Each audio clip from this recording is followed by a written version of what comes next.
La leyenda de los 5 anillos es uno de los juegos de rol más aplaudidos del mundo, y no en balde, pues comprobarás que es básicamente el Juego de Tronos de los samuráis, solo que fue escrito mucho antes que Juego de Tronos. En él no faltan las conjuras y la epicidad, ni tampoco el misticismo y la profundidad, las luces y las sombras. Sin más, veamos cómo comienza su trasfondo principal. Al principio, solo existía la nada. Esta no era la nada del vacío, porque el vacío es inalterado, inalterable e inmutable.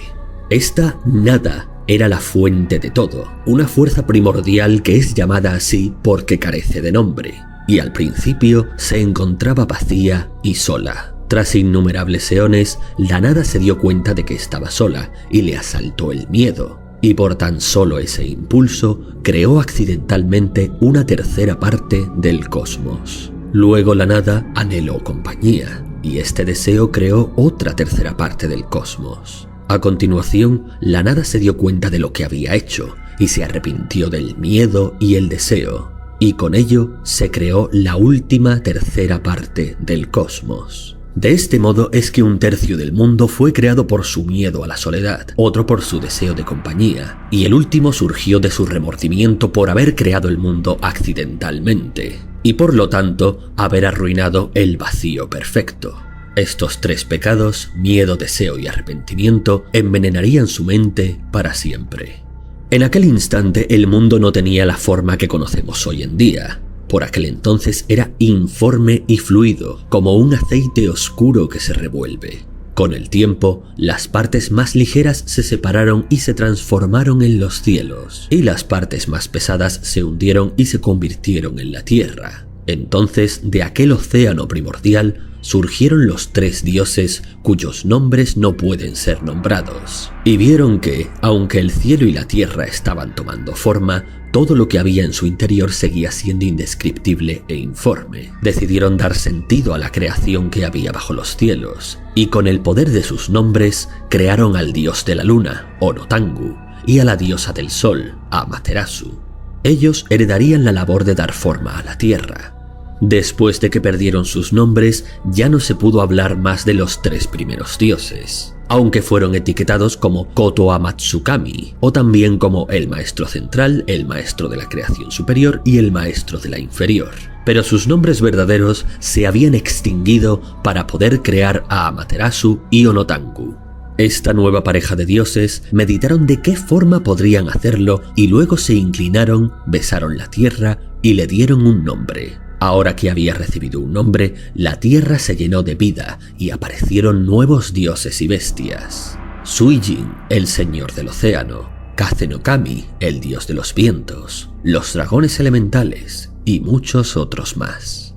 Ellos mientras tanto habitaban en los cielos, donde eran asistidos por los Shinzoku o la tribu de los dioses, mientras que los demonios, los Mazoku del inframundo, se dedicaban a supervisar las almas de los futuros muertos bajo tierra. En los cielos, los dioses se amaron y rieron, y todo estaba bien. Onotangu construyó allí un reino de maravillas, y la Dama Sol, encantada con su regalo, le rogó que le dejara poblarlo de niños. Pero Onotangu estaba celoso del amor de su pareja, y no quería ni oír hablar de tal cosa. Sin embargo, como la amaba, crearon a los animales y las bestias del océano, el aire y la tierra, y los esparcieron por todo el mundo. Aún no había humanos, y la tierra estaba poblada por las 5 razas ancestrales: los Tengu, hombres cuervo, los Kitsu, hombres zorro, los Ningyo, hombres pez, los Trolls y los Zokujin, hombres reptil.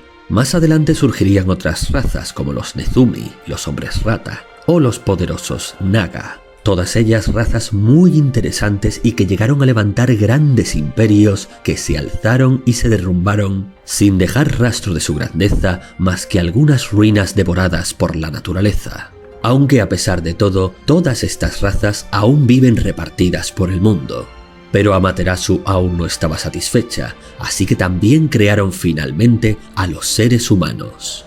Las tribus primitivas de humanos que vivían en lo que en adelante se conocería como Ningen-Do, el Reino Medio, el mundo de los humanos, la Tierra, descubrieron primero la presencia de los espíritus de la naturaleza y fruto de sus sueños y ambiciones surgieron las fortunas, deidades menores. Y tanto estas como los espíritus naturales fueron adorados en santuarios y templos por todo el mundo. Además, los humanos, aunque menos sabios y poderosos que las demás razas, proliferaron a mucha más velocidad que el resto, y demostraron ser muy territoriales, apartando cada vez más al resto de razas a los rincones ignotos de la naturaleza y haciéndose ellos con la hegemonía del mundo. Con el paso de los años, los deseos de la diosa Sol se vieron complacidos, y Amaterasu y Onotangu se vieron bendecidos con descendencia propia, los 9 kamis. Akodo, implacable, marcial y disciplinado. Doji, elegante y artística. Hida, brutal y estoico. Togashi, meditativo y sabio, hasta el punto de poder ver el futuro. Shinjo, ágil, independiente y extraña. Shiva, paciente, inteligente y estudioso. Bayushi, engañoso, traicionero y sigiloso. Fuleng, ambicioso, astuto y arrogante. Y Hantei, el favorito y más carismático. Estos serían los futuros dioses a los que más adoraría la humanidad. Y también los fundadores de los clanes principales de Rokugan, de los que pronto hablaremos. Además, también hubo un 10º kami olvidado, llamado Ryoshun. Durante todo este tiempo, la nada había permanecido escondida, evitando recibir un nombre y planeando la forma de revertir toda la creación de nuevo al vacío. Primeramente, vio potencial en el más joven de los hijos, Fuleng, un niño sabio pero también muy arrogante. La nada se rebeló ante Fuleng, le contó los verdaderos orígenes del universo y le enseñó los caminos de la magia. Se prestó a otorgarle verdadero poder si la ayudaba a deshacer toda la existencia.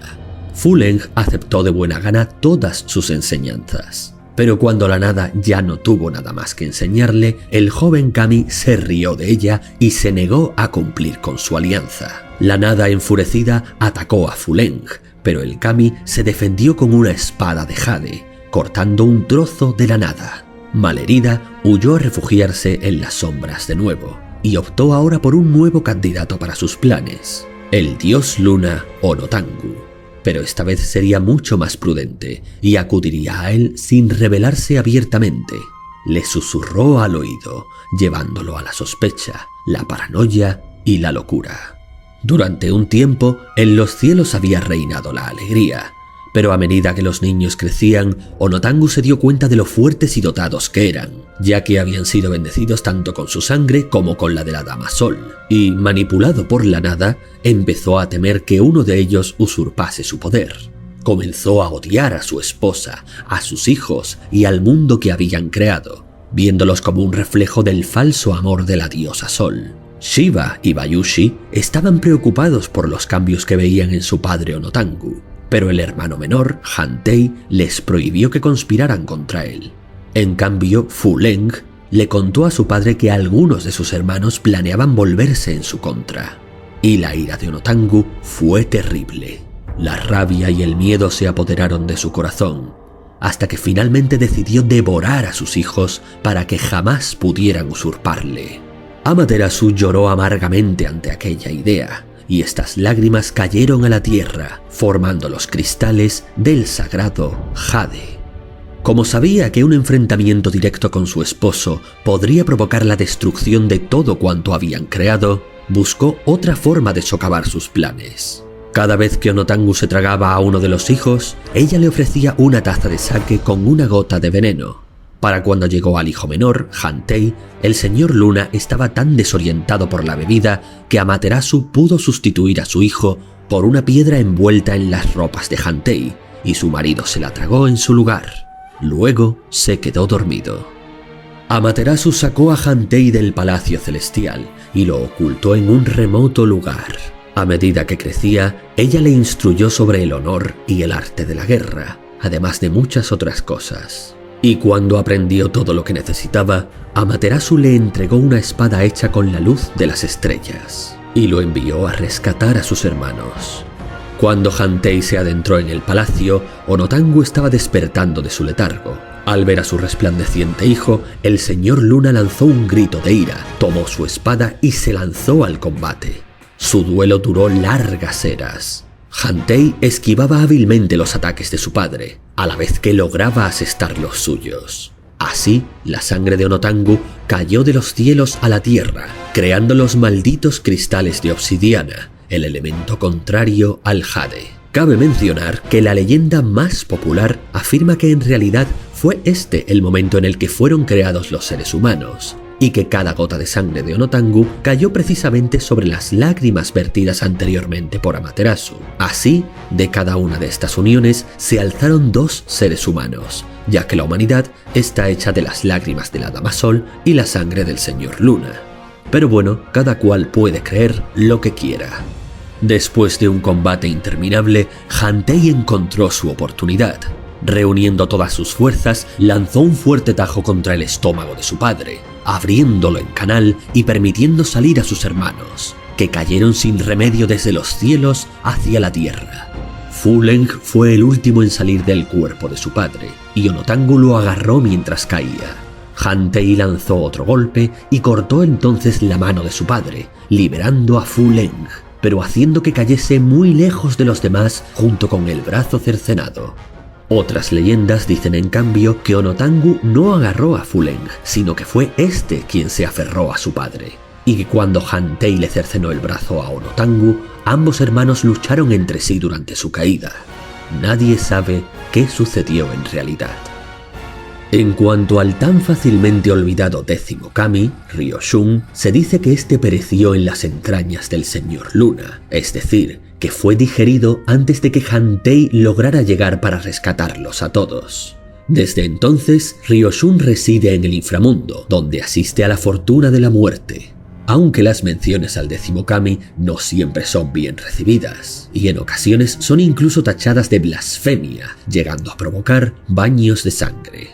Tras la lucha, Onotangu maldijo a sus hijos, jurando darles caza eternamente, y luego observó a Amaterasu llorar por lo sucedido y juró perseguirla eternamente por los cielos para que nunca tuviera descanso ni fuese capaz de reunirse con sus hijos. Y desde entonces es que la noche sigue al día en un ciclo sin fin. Por su parte, Hantei y el resto de sus hermanos aterrizaron muy cerca unos de otros. Cuando llegaron a la Tierra, los kami quedaron doblemente asombrados. En primer lugar, se sorprendieron al descubrir que ahora eran mortales y podían morir, aunque por supuesto eran muchísimo más sabios, poderosos y longevos que cualquier humano, casi virtualmente inmortales, aunque podían ser asesinados. Después se quedaron estupefactos al descubrir que la humanidad, a pesar de su vínculo con la Dama Sol y el señor Luna, se encontraba en un estado lamentable. En los albores de la humanidad, los seres humanos vivían diseminados por todo el mundo en tribus, adoraban a las fortunas, los dioses de las actividades humanas, y sus sacerdotes recorrían los intersticios entre lo humano, lo espiritual y lo bestial. La mayoría vivían en pequeñas aldeas y ningún asentamiento iba más allá de un pueblo pequeño. Apenas habían descubierto el bronce, se vestían con pieles y a veces solo con hierbas tejidas, y la mayoría aún no conocían la agricultura. Los kami hablaron entre ellos y decidieron viajar por el mundo y juzgar la valía de los seres humanos. Como todos ellos eran hermosos, fuertes y sabios en extremo, atrajeron la atención de las tribus que visitaban. Pronto les siguió un séquito de humanos que deseaban aprender más de las artes del cielo. Les enseñaron la escritura, la forja del hierro y del acero, las artes estéticas, el arte de la guerra, el honor, el bushido, entre otras muchas prácticas y conocimientos que elevaron a los seres humanos. Terminados sus viajes, los kamis se reunieron de nuevo en el lugar en donde habían aterrizado. Una vez más parlamentaron y decidieron que, aunque la humanidad tenía gran valía, debía estructurarse y gobernarse con sabiduría para que se desarrollaran correctamente. Resolvieron que en este vasto y prometedor territorio, llamado Rokugan, ellos levantarían un imperio eterno, el Imperio Esmeralda. Y acordado esto, celebraron un torneo para determinar quién de ellos se convertiría en el emperador. El Kami Togashi fue el único que no participó, pues dada su infinita sabiduría, ya había sido capaz de predecir quién iba a ser el vencedor del torneo.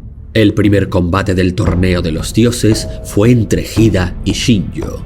El resultado fue que el brutal y contundente Hida no fue rival para la incapturable agilidad de Shinjo, pero todas las habilidades físicas de esta resultaron inútiles en la siguiente ronda contra el Kami Bayushi, que se hizo con la victoria haciendo uso de sus ilusiones y su juego sucio. No obstante, en la tercera ronda, este se enfrentó a su hermano gemelo Shiva, quien conocía perfectamente todas sus tácticas, y su metódica paciencia hizo caer en saco roto las artimañas de Bayushi. En la cuarta ronda, Shiva se enfrentó a la diosa Doji, cuyo manejo de las artes combativas resultó estar tan refinado como lo estaba el de sus artes estéticas, y dejó fuera de combate a Shiva, que cayó atónito ante ella. Sin embargo, en la quinta ronda, ni siquiera la danza de aceros de la Kami Doji fue rival para el poderoso Akodo, pues no había un Kami más experto que él en el arte de la guerra y el combate. Así, llegamos a la ronda final entre Akodo y Hantei.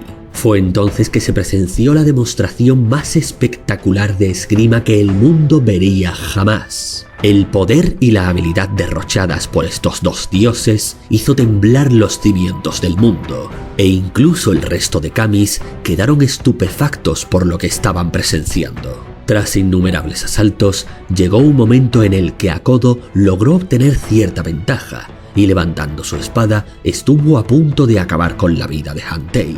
Pero en ese instante, Hantei inclinó levemente su espada, haciendo que su filo reflejase la luz del sol sobre el rostro de Akodo. Entonces Akodo se dio cuenta de que todo este tiempo había estado vulnerable a un golpe fatal de Hantei, es decir, que Hantei podía haber acabado con él en cualquier momento, pero se había resistido a matarle. Al comprender la compasión y entereza de Hantei, Akodo se inclinó ante él y le nombró campeón del torneo. De este modo fue que el dios Hantei se convirtió en el primer emperador del Imperio Esmeralda. Con la fundación del imperio y el comienzo de la dinastía Hantei se dio también la fundación de los grandes clanes, protagonistas de este mundo: el clan del cangrejo, fundado por el dios Hida; el clan de la grulla, fundado por la diosa Doji; el clan del Kirin, fundado por Shinjo y más adelante llamado clan del unicornio; el clan del Fénix, fundado por Shiva; el clan del león, fundado por Akodo; el clan del dragón, fundado por Togashi; y finalmente el clan del escorpión, fundado por Bayushi. El emperador Hantei asignó tierras a cada uno de estos clanes, así como permiso para gobernarlas siempre que les rindieran tributo y lo reconocieran como su indiscutible emperador. Cada uno de los clanes tendría sus propias características, habilidades, fortalezas y debilidades, heredadas de sus respectivos kamis, pero ya las narraré más adelante. Pronto, los pueblos se convirtieron en ciudades y la civilización prosperó inagotablemente.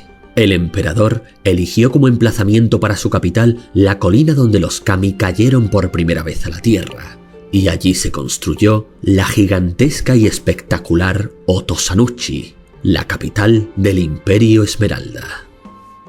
No obstante, esta era de prosperidad encontraría pronto su límite en una gran amenaza, ya que desde el sur de Rokugan se aproximaban una interminable horda de demonios, monstruos, no muertos, onis y todo tipo de criaturas malignas como salidas del más profundo pozo del infierno. Y es que cuando los kami cayeron a la tierra, Fuleng cayó muy alejado de sus hermanos y fue a parar a las inhóspitas tierras del sur. Se dice que, a diferencia de sus hermanos, que aterrizaron grácilmente, él impactó con tanta fuerza contra la superficie que creó un inmenso cráter, un hoyo sin fondo que llegaba hasta el mismísimo infierno, o como lo llaman en Rokugan, el Higoku. Cuando esto sucedió, la nada descendió tras él e intentó poner a todo el Higoku en contra de los kami en general y de Fuleng en particular, quien debía ser destruido urgentemente. Pero esto inspiró más curiosidad que miedo dentro del Higoku, que se apoderó de Fuleng mientras descendía. Así, Fuleng se hizo uno con las fuerzas malignas del infierno. Su poder aumentó incalculablemente, y tras haber descendido a la más insondable profundidad, resurgió del cráter convertido en el más poderoso y temible de los kamis, y el señor de las tierras sombrías.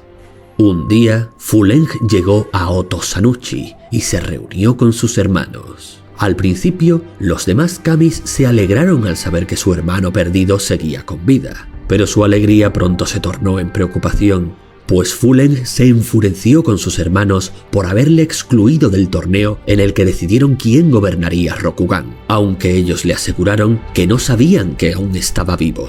Él los acusó de mentir, de dejarlo morir y de no ir en su busca. Pronto, los demás kami se percataron de que Fuleng había sido corrompido por las fuerzas malignas del Higoku, y que debía de ser él el responsable de la diabólica amenaza que se aproximaba desde el sur. Fuleng exigió el derecho de desafiar a Hantei por el liderazgo de Rokugan, y el emperador Hantei aceptó el duelo, pero eligió al kami Togashi como su campeón. Cuando Fuleng le dijo a Togashi que eligiese un arma, el sabio fundador del clan del dragón declaró que elegía a todo Rokugan y a todos los que en él vivían como su arma contra Fuleng. Encolerizado, Fuleng se retiró a las tierras sombrías y juró volver con su propio ejército como arma escogida para librar su duelo.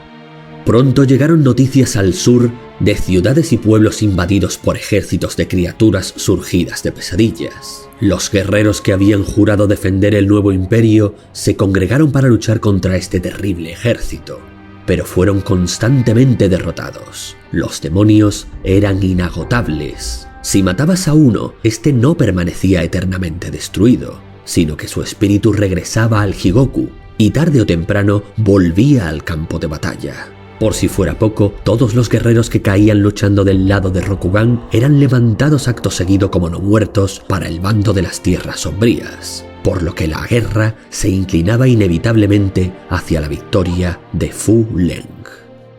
Un día, un misterioso y anciano monje se presentó en la corte de Hantei. Dijo que su nombre era Shinsei y que sabía cómo el emperador podía derrotar a los ejércitos de Fuleng. Al principio Hantei no quiso escucharlo, pero después de que Shinsei derrotara desarmado a todos los guardias que envió para echarlo, el emperador sintió curiosidad. Resultaba que este Shinsei era un sabio que dominaba el Tao, una filosofía que iba a resultar extremadamente valiosa para el imperio. Shinsei demostró una sabiduría extraordinaria y durante horas estuvieron el pequeño monje y el gran emperador conversando. Mientras ellos debatían sobre los asuntos más cruciales del cosmos, el kami Shiva tomaba nota diligentemente de todo cuanto decían, y estos escritos serían conocidos más adelante como el Tao de Shinsei, los pergaminos que contienen toda la sabiduría del pequeño maestro concerniente al mundo, a los 5 elementos y la iluminación, la filosofía predominante en el imperio desde entonces. Demostrada su providencial sabiduría, Hantei confió en el monje y este le reveló que no sería el gran poder de los kami lo que derrotaría a Fuleng, sino la fuerza del destino. Y a su explicación añadió que el destino favorece a los hombres mortales, y que por ello debían reunir a 7 guerreros humanos con los que derrotar al kami oscuro. Hantei dio su permiso y se escogió a un guerrero de cada uno de los clanes. Del clan del cangrejo se escogió a Hida Atarashi, el hijo del kami Hida. Del clan Akodo se escogió a Matsu, la mejor alumna del kami Akodo. Del clan del Kirin se escogió a Utaku, la servidora más leal de la kami Shinjo. Del clan del dragón se escogió a Mirumoto, el yojimbo personal del kami Togashi e inventor del estilo de combate de las 2 espadas. Del clan del escorpión se escogió a Shosuro, la amante del kami Bayushi. Y del clan de la grulla se escogió a Doji Konishiko, la hija de la kami Doji. Ella no fue la primera opción escogida por Shinsei, sino que lo había sido su hermano. Pero este fue asesinado por un demonio, así que su hermana Konishiko se presentó para ir a la batalla en su lugar. El único clan que no tenía un campeón era el del Fénix, Pero su líder, el kami Shiva, ya había escogido al candidato perfecto en la tribu Izawa. Esta era una tribu de poderosos hechiceros, o shugenyas, como son llamados en Rokugan, y su líder, Izawa, era el shugenya más poderoso de todo Rokugan. Eran tan altivos que nunca había considerado que valiese la pena ponerse al amparo de los kami y del Imperio Esmeralda, por lo que habían permanecido independientes. Pero la urgencia de la guerra llevó al sabio kami Shiva a dirigirse hacia esta tribu y solicitarles que se unieran al clan del Fénix y por consiguiente a la guerra contra Fuleng, y además que el propio Izawa se convirtiese en su campeón. El orgulloso Izawa se atrevió a responderle al kami que solo haría tal cosa si se arrodillaba ante ellos, algo que ningún dios haría jamás. Pero Shiva sonrió y dijo: ¿así de fácil? Y acto seguido se arrodilló. Los mortales se quedaron sin palabras. Era inconcebible que un dios se arrodillase ante un humano. Pero es que Shiva comprendía que aquello era una tontería y que con el simple hecho de doblar sus rodillas obtendría todo lo que había venido a buscar. Paradójicamente, no fue para él algo humillante, sino que lo fue para Izawa, quien se dio cuenta de que acababa de perder la soberanía de su tribu por haber subestimado la sensatez de un dios. Desde ese día, Shiva fue recordado honrosamente como el kami que se arrodilló, y la poderosa tribu Izawa pasó a formar parte de las filas del clan Fénix. Reclutados así los llamados Siete Truenos, Shinsei los condujo hacia las tierras sombrías para enfrentarse directamente a Fuleng. Tras muchas horas de batalla, todos los guerreros de este equipo cayeron muertos, pero su sacrificio sirvió para debilitar a Fuleng lo suficiente como para que Izawa fuese capaz de encerrar su alma en 12 pergaminos mágicos con un conjuro tan poderoso que también le costó su vida. Los únicos supervivientes de este apocalíptico combate fueron el monje Shinsei y la escorpión Shosuro, quien portó los pergaminos y logró escapar por los pelos, abriéndose paso con Shinsei a través del interminable ejército de demonios que aún quedaba allí. No obstante, cuando Fuleng fue derrotado, sus ejércitos quedaron de repente, mágicamente, confundidos y desorganizados. Los guerreros del Imperio recobraron el ánimo y lucharon aún más ferozmente, expulsando a sus enemigos del campo de batalla y obligándolos a la retirada. Todos tenían claro que los Siete Truenos habían triunfado, y ese fue llamado el Día del Trueno. Sin embargo, algo andaba mal. El kami Shiva estaba preocupado por la falta de noticias sobre los Siete Truenos, e ignorando las profecías de Shinsei sobre que los kami no debían intervenir directamente en esta guerra, partió hacia las tierras sombrías para darles encuentro. Finalmente halló a Shinsei y a la malherida Shosuro acorralados por nada menos que el primer Oni, un demonio de poder casi incalculable y el primero en ser creado por Fuleng. Shiva se batió en combate singular con el primer Oni, dándoles a Shinsei y Shosuro una oportunidad para escapar con vida. Derrotó al poderosísimo Oni, pero no sin que antes este consiguiera envenenar sus heridas con una maldición ponzoñosa e incurable. El kami Shiva murió a causa de esto, habiendo dado su vida por salvar en el último momento la misión de los Siete Truenos. Cuando finalmente se declaró la victoria, el emperador Hantei ordenó que se preparase un gran festín para honrar a los héroes, pero descubrió apenado que tan solo regresaron Shinsei y Shosuro, y que además su hermano Shiva había muerto. Shosuro le entregó los 12 pergaminos, y Hantei ordenó que estos nunca se abriesen, y se los confió al clan del Escorpión para que los custodiasen en secreto eternamente. Así es que llegamos por fin a la era conocida como los 1000 años de paz del Imperio Esmeralda.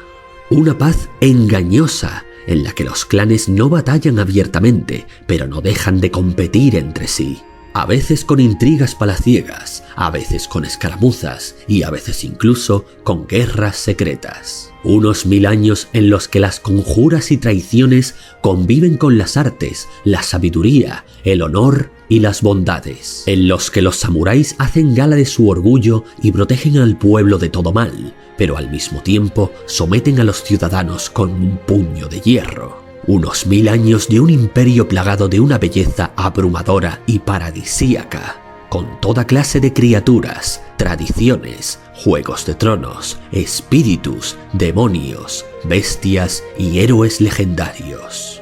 Y por supuesto que su historia no termina aquí, y aún hay muchísimos acontecimientos que contar. Pero por hoy esto es suficiente para conocer las bases de este mundo.